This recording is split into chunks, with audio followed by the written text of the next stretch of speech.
ಪ್ರೀತಿಯ ವೀಕ್ಷಕರೇ, ನಿಮ್ಮೆಲ್ಲರಿಗೂ ನಮಸ್ಕಾರ. ನಾನು ಕೆಜೆ ಹಳ್ಳಿ ಸುರೇಶ್. ಬಿಡದಿ ಟೌನ್ಶಿಪ್ ವಿವಾದ, ಡಿಕೆಶಿ ಮತ್ತು ಎಚ್.ಡಿ. ಕುಮಾರಸ್ವಾಮಿ ನಡುವೆ ಸವಾಲ್ ಜವಾಬ್ ಶುರುವಾಗಿದೆ. ಬಿಡದಿಯ ಭೂ ವಿವಾದ ದೊಡ್ಡ ತಾರಕಕ್ಕೇರ್ತಾ ಇದೆ.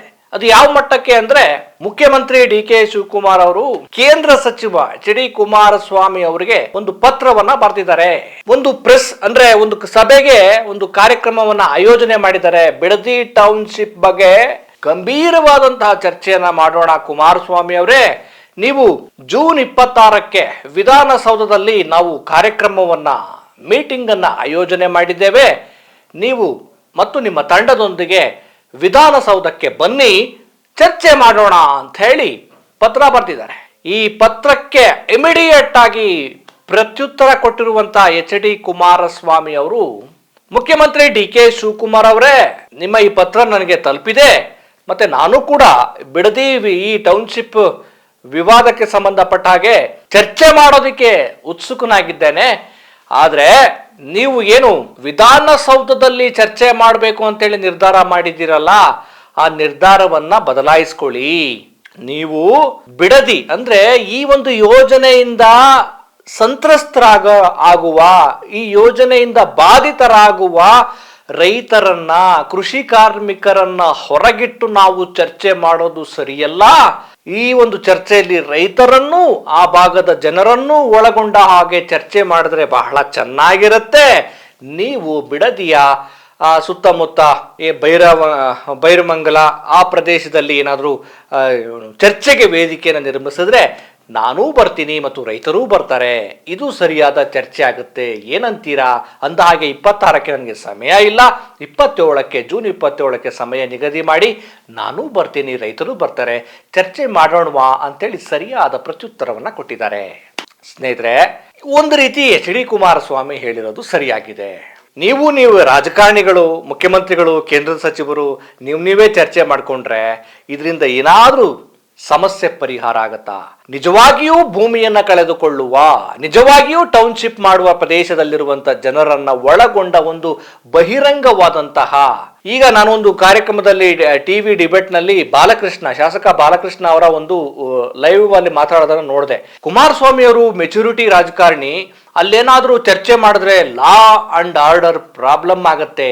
ನನ್ಗೆ ಗೊತ್ತಿಲ್ಲ, ನೀವು ಸರಿಯಾದ ಕಾರ್ಯಕ್ರಮವನ್ನ ಮಾಡಿದ್ರೆ, ಸರಿಯಾದ ಯೋಚನೆಗಳನ್ನ, ಸರಿಯಾದ ಚಿಂತನೆಗಳನ್ನ ಮಾಡಿದ್ರೆ, ಸರಿಯಾದ ರೀತಿಯಲ್ಲಿ ಚಿಂತನೆ ಮಾಡಿದ್ರೆ ಲಾ ಅಂಡ್ ಆರ್ಡರ್ ಆರ್ಡರ್ ಯಾಕೆ ಆಗತ್ತೆ? ಕಾನೂನು ಸುವ್ಯವಸ್ಥೆ ಯಾಕೆ ಹದಗೆಡುತ್ತೆ? ಅಂದ್ರೆ ನೀವೇನೋ ತಪ್ಪು ಮಾಡ್ತಾ ಇದ್ದೀರಿ ಅಂತ ಅರ್ಥ ಆಯ್ತು.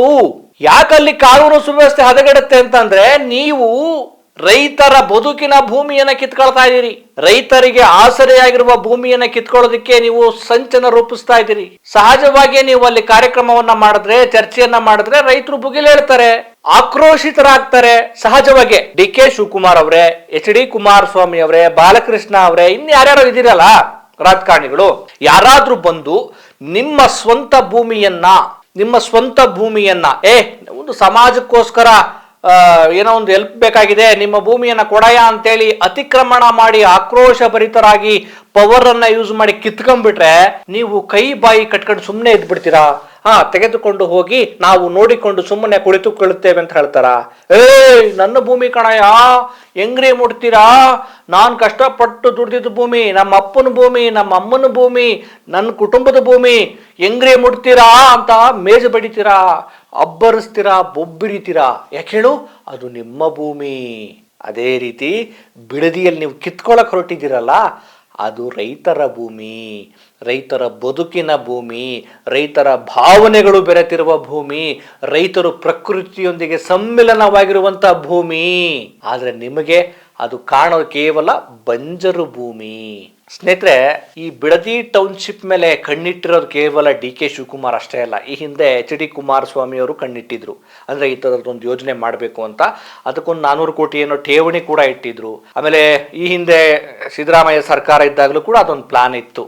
ಯಾವಾಗ ಜನ ರೊಚ್ಚಿಗೆದ್ರು, ಆಕ್ರೋಶ ಭರಿತರಾದ್ರು, ಇದನ್ನ ನಾವು ಕೊಡಲ್ಲ ಅಂತ ಹೇಳಿ ಸಿಟ್ಟಿಗೆ ಹೇಳಿದ್ರು, ಅವಾಗ ವಾಪಸ್ ತೆಗೆದುಕೊಂಡ್ರು. ಈಗ ಎಚ್.ಡಿ. ಕುಮಾರಸ್ವಾಮಿ ಅವರ ಇಂದ ಕೈ ತಪ್ಪಿರುವಂತ ಈ ಪ್ರಾಜೆಕ್ಟು ಈಗ ಡಿ.ಕೆ. ಅವರಿಗೆ ಸಿಕ್ಬಿಟ್ಟಿದೆ. ಈಗ ಡಿ ಕೆ ಶಿವಕುಮಾರ್ ಹೇಗಾದ್ರೂ ಮಾಡಿ ಈ ಪ್ರಾಜೆಕ್ಟ್ ಮಾಡಬೇಕು ಅಂತ. ಈಗ ಸರ್ಕಾರ ಹೇಳ್ತಿರೋದೇನು ಅಂದ್ರೆ, ಬೆಂಗಳೂರಿನ ಒತ್ತಡವನ್ನ ಕಡಿಮೆ ಮಾಡುವ ಸಲುವಾಗಿ ನಾವು ಒಂದು ಮಿನಿ ಟೌನ್ಶಿಪ್ ಅನ್ನ ಮಾಡ್ತೇವೆ. ಇದರಿಂದ ಬೆಂಗಳೂರಿನ ಒತ್ತಡ ಕಡಿಮೆ ಆಗುತ್ತೆ, ಬೆಂಗಳೂರಿಗೆ ಬರುವವರ ಜನಸಂಖ್ಯೆ ಹೆಚ್ಚಿದೆ. ಆ ಒಂದು ಮಿನಿ ಟೌನ್ಶಿಪ್ ಅಲ್ಲಿ ಏನ್ ಮಾಡ್ತೀರಪ್ಪ ನೀವು, ಅಲ್ಲಿ ಒಂದು IT ಪಾರ್ಕ್ ಮಾಡ್ತೇವೆ, ಅಲ್ಲಿ ಕೈಗಾರಿಕೆಗಳನ್ನ ಮಾಡ್ತೇವೆ, ಆರ್ಥಿಕ ಚಟುವಟಿಕೆಗಳು ನಡೆಯುವಂತ ಒಂದು ಪ್ರದೇಶವನ್ನ ನಿರ್ಮಾಣ ಮಾಡ್ತೇವೆ. ಇದರಿಂದ ಅಲ್ಲಿನ ರೈತರಿಗೆ ಸಹಾಯ ಆಗುತ್ತೆ, ಅಲ್ಲಿನ ಸ್ಥಳೀಯರಿಗೆ ಉದ್ಯೋಗ ಸಿಗುತ್ತೆ ಅಂತ ಹೇಳ್ತೀರಿ. ನಾವು ನೋಡಿದೀವಿ ಉದಾಹರಣೆ, ದೇವನಹಳ್ಳಿಯ ಏರ್ಪೋರ್ಟ್ ಅನ್ನ ಮಾಡೋದಕ್ಕೋಸ್ಕರ ದೇವನಹಳ್ಳಿಯ ರೈತರಿಂದ ಭೂಮಿಯನ್ನ ಪಡ್ಕೊಂಡ್ರಿ. ಈಗ ಒಂದು ಕಾಲದಲ್ಲಿ ಭೂಮಿಯ ಒಡೆಯರಾಗಿದ್ದಂತಹ ದೇವನಹಳ್ಳಿಯ ರೈತರು ಬುದ್ಧಿವಂತರು ಏನೋ ಆ ದುಡ್ಡನ್ನು ಸರಿಯಾಗಿ ಉಪಯೋಗಿಸ್ಕೊಂಡ್ರು. ಇವತ್ತು ತಮ್ಮದೇ ಭೂಮಿಯಲ್ಲಿ, ತಾವು ಮಾರಿಕೊಂಡ ಭೂಮಿಯಲ್ಲಿ ಗಗನಚುಂಬಿ ಕಟ್ಟಡಗಳು ತಲೆ ಎತ್ತಿವೆ. ಆ ಒಂದು ಕಟ್ಟಡಗಳ ಸೆಕ್ಯೂರಿಟಿ ಗಾರ್ಡ್ ಆಗಿ, ಅಲ್ಲಿ ನೀರು ಹಾಕೋದಿಕ್ಕೆ ಕೂಲಿ ಕಾರ್ಮಿಕರಾಗಿ ರೈತರು ಅಸಹಾಯಕರಾಗಿದ್ದಾರೆ. ತಮ್ಮದೇ ಭೂಮಿಯಲ್ಲಿ ತಾವೇ ಜೀತದಾಳಾಗಿದ್ದಾರೆ. ಬಿಡದಿಯಲ್ಲೂ ಆಗೋದು ಅದನ್ನೇ. ನೀವು ಹೇಳ್ತೀರಿ ನಾವು ಉದ್ಯೋಗ ಕೊಡ್ತೀವಿ, ನಾವು ಆರ್ಥಿಕ ಚಟುವಟಿಕೆ ಮಾಡ್ತೀವಿ, ನಾವು 2 ಕೋಟಿ ಕೊಡ್ತೀವಿ, 3 ಕೋಟಿ ಕೊಡ್ತೀವಿ, 5 ಕೋಟಿ ನೀವು ಎಷ್ಟು ಕೋಟಿ ಕೊಟ್ಟರೂ ಕೂಡ ಅದನ್ನು ಸರಿಯಾದ ರೀತಿಯಲ್ಲಿ ಬಳಕೆ ಆಗದಿದ್ರೆ, ಈಗಿನ ಕಾಲದಲ್ಲಿ ಹಣದುಬ್ಬರದ ವ್ಯವಸ್ಥೆಗೆ ಒಳಪಟ್ರೆ, ಹಣದುಬ್ಬರ ಆದರೆ ನೀವು ಕೊಡೋ ದುಡ್ಡು ಭೂಮಿಗೆ ಸರಿಸಮಾನ ಅಲ್ಲ. ಈಗ ಕುಮಾರಸ್ವಾಮಿ ಅವರು ಹೇಳ್ತಾರೆ, ಇದು ಬರೋಬ್ಬರಿ 33,000 ಕೋಟಿ ಹಗರಣ ಅಂತ ಹೇಳ್ತಾರೆ. ಆಮೇಲೆ ಅವ್ರು ಮಾಡಿದ್ರೆ ಅದೇನು ಹಗರಣ ಆಗ್ತಿರ್ಲಿಲ್ವಾ? ಇರ್ಲಿ, ಈಗ ಎಷ್ಟ ಕೋಟಿ ಹಗರಣ, ಇವ್ರಿಗೇನೋ ಟೌನ್ಶಿಪ್ ಯೋಜನೆಯಲ್ಲಿ ಭೂಮಿನ ಕಸ್ಕೊಂಡು ಮಾಡ್ತೀವಿ ಅಂತ ಹೇಳ್ತಿದ್ದಾರೆ.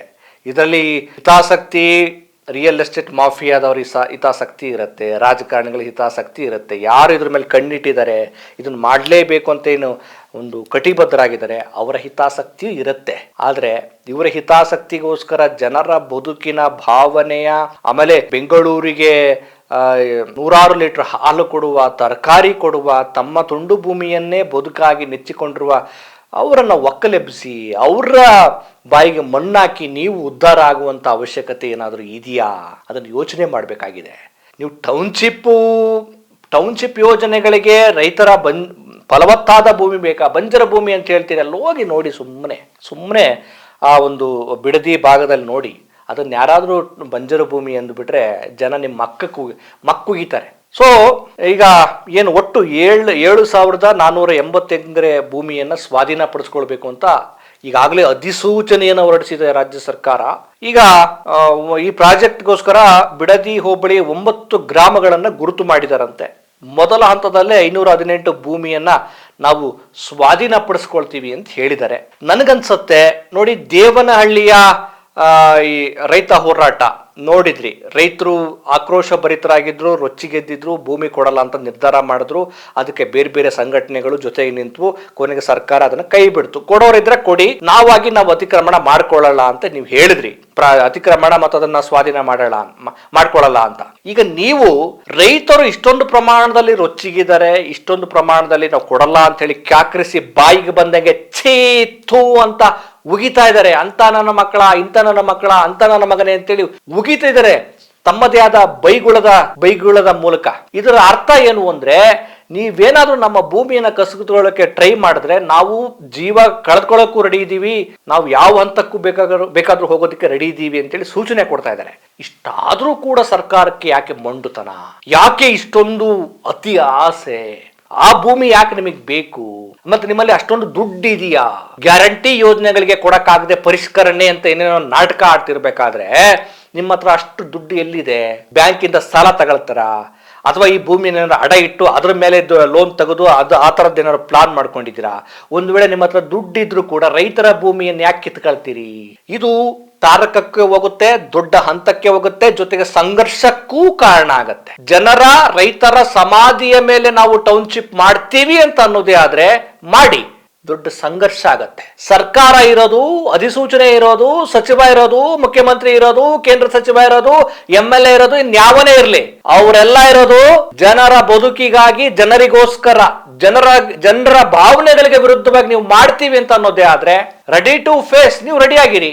ಏನಾದ್ರೂ ಕಾನೂನಿಗೆ, ಭಾವನೆಗಳಿಗೆ, ಪ್ರಜಾಸತ್ತಾತ್ಮಕವಾದ ಆಶಯಗಳಿಗೆ ಬೆಲೆ ಇದೆಯಾ? ನಿಮಗೆ ನಾಚಿಕೆ, ಮಾನ, ಮರ್ಯಾದೆ ಏನೂ ಇಲ್ವಾ?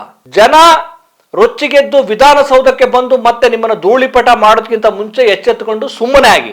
ಈ ನಾಟಕಗಳನ್ನೆಲ್ಲ ಆಡಕ್ಕೆ ಹೋಗ್ಬಿಡಿ. ಇದು ಜನರ ಭಾವನೆಯ ಮಾತುಗಳನ್ನು ನಾನು ಕೂಡ ಆಡ್ತಾ ಇದ್ದೀನಿ. ಅವರ ಭೂಮಿನ ಯಾಕೆ ಕಿತ್ಕೊಳ್ತೀರಿ? ನಿಮ್ಮ ಯಾವ್ದಾದ್ರು ಇದ್ರೆ ಬೇನಾಮಿ ಆಸ್ತಿಗಳೆಲ್ಲ ಅಲ್ಲಿ ಮಾಡಿ ಜನರಿಗೆ ಕೊಡಿ, ಒಳ್ಳೇದಲ್ಲ.